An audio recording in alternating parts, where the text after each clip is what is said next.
नहीं होता ना, कहाँ नेपाल, कहाँ पाकिस्तान, कहाँ इंडिया।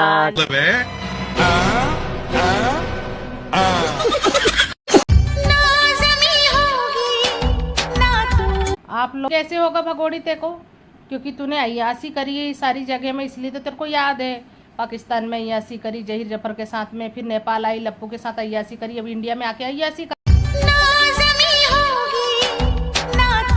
आप हाँ बिल्कुल बिल्कुल, भगोड़ी की तरह एक्टिंग करने तुम लोग सीख गए हो। तुम लोग पास, बिल्कुल पास हो गए। अब तुम अपना चैनल चला सकते हो, दबा के डॉलर कमा सकते हो। अब भगोड़ी के पास मत जाना, ठीक है। लोग ने देखे थे भगोड़ी जिस दिन नामकरण कर रही थी, उस दिन इस बच्चे को, ये अंजलि का बच्चा है, इसको गोद ली थी। कितना बड़ा बच्चा दिख रहा था, ये अंजलि के बच्चे को उसने पूरे टाबिल में लपेटी थी। कम से कम 5 एंकर बैठी थी कोट पैंट पहने हुए। सब एक एक करके सीमा हैदर से सवाल पूछ रही थी और सीमा हैदर का कॉन्फिडेंट देखने लायक था। ऐसा कॉन्फिडेंस भगवान कसम। ये लड़की जो 14 साल की उम्र में कहती है, खुद बताती है कि मेरी मम्मी खत्म हो गई थी, मेरे पापा मेरे को और मेरी बहनों को ला करके शहर में शिफ्ट कर देते हैं, और 14 साल की उम्र में एक बड़ी उम्र के लड़के से यानी गुलाम हैदर से मेरी जबरदस्ती, जो कि मैं चाचा के लड़के से शादी करना चाहती थी, कर देते हैं। चलो, जहां माँ बाप फेल देते हैं, जहां भी बांध देते हैं, जिस खूंटे से बांध देते हैं, भारत का ये रहा है कि भारत का यही कानून है कि लड़की उसी खूंटे से बंध जाती है। इस महिला को बड़ी उम्र के एक ऐसे लड़के से बांध दिया जाता है जो कि गुलाम हैदर पहले भी शादीशुदा 2 बच्चों का बाप था। 10 से 20 साल सीमा हैदर से बड़ा होता है। सीमा हैदर घुट के वहां पे बंध जाती है और वहां पे रहने लगती है, 4 बच्चों की माँ भी बन जाती है। उसके बाद बताती है, हमारी चुपके चुपके बात होती है पबजी पे सचिन से, जो कि सचिन पाकिस्तान हमें दिखाता, मैं इंडिया दिखाता था, मैं पाकिस्तान दिखाती थी। दोस्तों, ये कहती है कि हमें बहुत अच्छा लगता था इंडिया, जब वो दिखाते थे तो मैं अंदर से तड़प उठती थी, कब जाऊंगी इंडिया। ये बात इसको गढ़ के बताई गई है, लेकिन जो इसके साथ हुआ है मैं बताती हूँ। इससे किसने बात किया, अभी ये बात ओपन नहीं हुई है और ना मैं जानती हूँ, एकदम सच बोल रही हूँ। इससे किसने बात किया, इसको किसने नेपाल बुलाया, नेपाल के होटल में किसने रखा, इसको सारा टोटल सचिन के ऊपर आ रहा है कि सचिन रखा है। लेकिन कुछ लोगों ने हमें बताया है कि नेपाल के होटल में आई थी तब कोई और गया था, शायद आप जान सकते हो कौन गया होगा, इसका भी नाम मैं ओपन नहीं कर रही हूँ। उसके बाद एक औरत और एक आदमी लेने गई थी, जब ये बॉर्डर पे आ गई थी, वहां से आकर के ये डायरेक्ट सचिन के घर में शिफ्ट कर दी जाती है। 2 महीने के बाद प्लान से इसको वकील भी प्लान का हिस्सा था, उसके पास भेज जाती है और वो फोन करता है और इस तरह से पुलिस इनको पकड़ती है। और उसके बाद 10 से 20 लाख रुपए लेकर के इसकी जमानत किया जाता है। जमानत करने वाला बंदा इसके सपोर्ट में उतरता है और इसको सचिन के घर में शिफ्ट कर दिया जाता है, जैसा कि इसको बताया गया था प्लान के पहले, जब 2 महीने छुपी थी। इसको शिफ्ट कर दिया जाता है। सचिन को बताती है, मेरा दोस्त है, मैं गलती से बॉर्डर आ गई, जबकि प्लान से 15 दिन जब रह के आई तो प्लान तो हो ही नहीं सकता तुम गलती से आ जाओ, 15 दिन में तो तुम सब सीख गई होगी। उसके बाद ये सचिन के घर में रहने लगती है। दिखाओ, एक फॉर्मेलिटी के लिए शादी होती है, जबकि ये एसएचओ से कह रही है जमानत के टाइम कि मेरी शादी सचिन से करा दी जाए, मैं अब यही रहना चाहती हूँ। जबकि ये एसएचओ से ये भी बात कहती है कि मेरा पति गुलाम हैदर है। एसएचओ भी हंसता है और कहता ठीक है, तुम्हारी शादी करा दी जाएगी। यहाँ पे बात निकल के आती है कि इसने, पाकिस्तानी महिला ने काठमांडू में शादी नहीं की थी, जब भी तो फिर मेरी शादी करा दी जाए। एसएचओ से कहती है मैं गलती से आ गई अपने दोस्त के साथ। बाद में बात गढ़ी जाती है, बहुत बाद में गढ़ी जाती है कि काठमांडू में पहले ही शादी कर चुकी थी, लीगल हो चुकी थी, नेपाल की हो चुकी थी, नेपाल में शादी करके हिंदू बन चुकी थी, तब इंटर करती है। एक वकील आता है, कहता है तुम्हारा जो इनकमिंग है, यहाँ के अंदर एंट्री है, वो लीगल है। ये सब बातें आप खत्म करती हूँ। उसके बाद इस महिला के नाम का स्कैनर लगता है, इसको गरीब बताने के लिए 2-4 महिलाएं 7-8 हजार रुपए लेकर के, बीना मानवी जी आती है, वो भी प्लानर थी। प्लान से बीना मानवी बुलाई जाती है। बीना मानवी जो महिला आयोग चलाती है, महिलाओं की रक्षा करती है, महिलाओं को तलाक वगैरह से छुटकारा दिलाती है। दोस्तों, वो महिला इसका इतना सपोर्ट करती है, इसको पैसे दे के जाती है, वो भी पैसा इसको दिया गया था बीना मानवी को। उसके बाद कहती है सच्चा प्यार है, सच्ची महिला है। चलो, यहाँ से बात खत्म करती हूँ। स्कैनर का जितना पैसा आता है उठा करके आपस में सब लोग इसके लाए हुए बंदों ने बांट लेना होता है। उसके बाद इस महिला को सचिन के सर पे थोप दिया जाता है और सचिन की पत्नी बनकर रहती है। इसको इतना मारा जाता है, इतना पीटा जाता है। अभी मैं कल की बात बता रही हूँ, गुलाम हैदर से शादी हुई, उसको भी ये नहीं पसंद करती थी जो कि जहीर को पसंद करती थी, वहां भी उसको पति अच्छा नहीं मिला।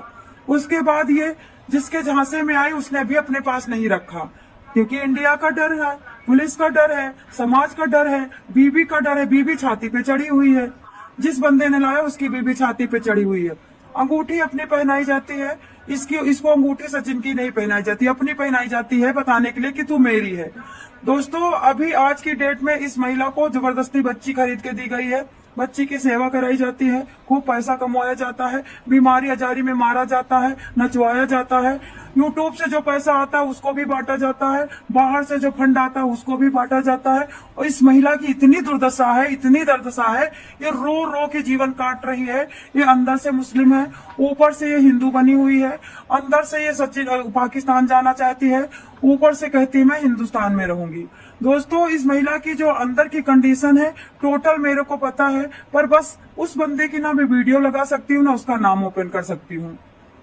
ये महिला ईद के दिन 2 रिकॉर्डिंग भेजती है, ईद के एक दिन पहले।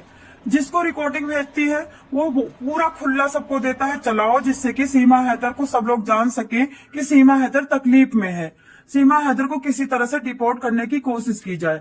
जब ये मेरा पति है, मेरे हस्बैंड, मेरी लाइफ लाइन।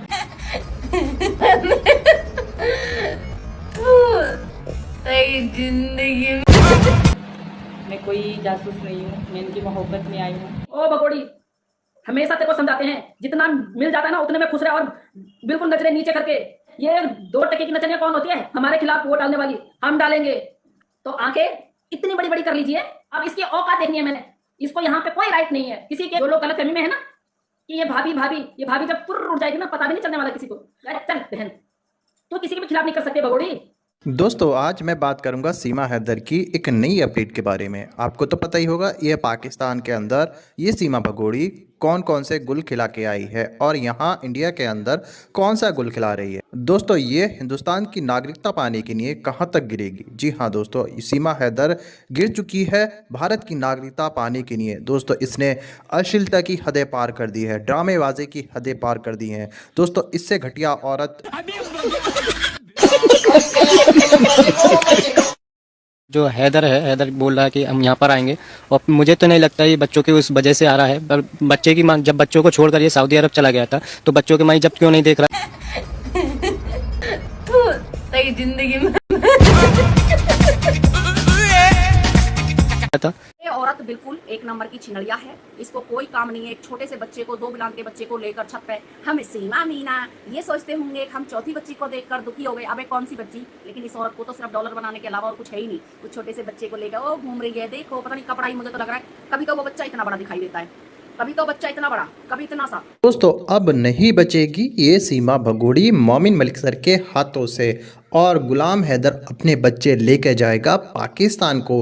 गुलाम हैदर के हाथ लग गए सीमा भगोड़ी के कई सारे सबूत, और लेके आ रहा है गुलाम हैदर वो सबूत भारत में। नहीं होता ना, कहाँ नेपाल, कहाँ पाकिस्तान, कहाँ इंडिया। हिंदुस्तान। भगवान ने कुत्ते को भी कुत्ता बनाया है, लेकिन वो तो मेहनत नहीं करता है कि वो हाथी बने। हमें इतनी खोजली क्यों है भाई? लेकिन कैसे होगा भगोड़ी तेको, क्योंकि तूने अय्यासी करी है सारी जगह में, इसलिए तो तेरे को याद है। पाकिस्तान में अय्यासी करी जहीर जफर के साथ में, फिर नेपाल आई लप्पू के साथ अय्यासी करी, अब इंडिया में आके अय्यासी करता हूँ। केंद्र सरकार का धन्यवाद करता हूँ। जिंदगी में हिंदुस्तानी नहीं कहते। तू इन जैसे देश में होंगे ना तो हो गया देश का बेड़ा गर्क। अगर तू इतना ही इसे अपना हार्ट फेफड़े जिगर की बहन मानता है तो नागरिकता दिलवा के दिखा। और उन 4 जी हाँ दोस्तों, वीडियो आपको पसंद आया होगा उम्मीद करते हैं, और सीमा हैदर की औकात इसमें दिखा दी गई है, साथ में टोपी सिंह की भी। और दोस्तों, ये सीमा हैदर भगोड़ी गेम पे गेम खेल रही लगातार। इसके कोई बच्चे नहीं हुए, अगर बच्चे होते तो इनको सफाई क्यों देना पड़ता, क्यों बताना पड़ता इनको कि मेरे दूध से दूध निकल रहा है, हाँ पेट बड़ा हो रहा है, मुझे उल्टी आ रही, मुझे मतलब हर सिम्टम क्यों बता रही है आगे? क्यों? किसी को नहीं पता बच्चे को क्या क्या सिम्टम होता है। तो ये सीमा हैदर बता रही, जैसे कि एक बार चांद पे जाता ना इंसान तो पता था वहाँ पे कैसे हवा है, कैसे मिट्टी है। तो कल परसों में जाके आया भाई, जो चांद पे गए थे साइंटिस्ट, तो उनका जूते, उनके जो भी वो लोग खाने का सामान ले गए थे उसमें चना था, कावली चना बड़ा वाला, और बहुत कुछ खाने का सामान भी ले गए वो लोग, स्पेसिफिक में क्या क्या खाते हैं, बहुत सारा नहीं, इतने था भाई, मेडिसिन टाइप का। तो सीमा हैदर बताने की जरूरत उनको पड़ती जो चांद पे जाता है। तू कहाँ चले गई? टोपी में बैठ के चांद पे पहुँच गई क्या भगोड़ी? जेल जाने के लिए तैयार हो जा, तेरे मंजिल जेल है। और लप्पू तो बेचारा फंसा पड़ा है। फंस गया हो। उसको गले में क्या घंटी बांधना पड़ रहा है, अरे घंटी नहीं 4-4 घंटी एक्स्ट्रा बांधना पड़ रहा भगोड़ी को, साथ में 4 बच्चे, अब ये 5वां बच्चे को बांधना पड़ रहा। लप्पू का जीना हराम है बेटा, जीते जीत तो चले गया बेटा, टपक गया लप्पू, खत्म है तेरी ज़िंदगी, खत्म, टाटा बाय बाय।